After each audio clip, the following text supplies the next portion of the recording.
যখন মনে পড়ে তুমি আর আমার নেই বা কখনোই আমার হবে না, তখন বুকের ভিতরটা যেন উলট পালট হয়ে যায়।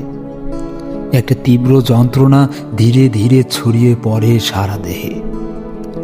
নিঃশ্বাস নিতে কষ্ট হয়, মনে হয় কেউ যেন একটা পাথর ফেলে দিয়েছে হৃদয়ের গভীরে।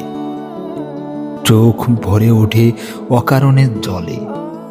মাঝে মাঝে মনটা চায় কেউ যেন একবার জিজ্ঞেস করে, তুই ঠিক আছিস? আচ্ছা, তোর কি মন খারাপ? আমি হয়তো তখন সব খুলে বলতে পারতাম। তাহলে মনে হয় বুকটা একটু হালকা হতো। কিন্তু না, এই পৃথিবীটাও তোমার মতো স্বার্থপর। সবাই ব্যস্ত নিজের পৃথিবী নিয়ে। আবার কেউ উদাস, কেউ আবার হাসে অন্যের বেদনায়। তখন আরো বেশি করে বুঝি আমি একা, ভয়ানক একা।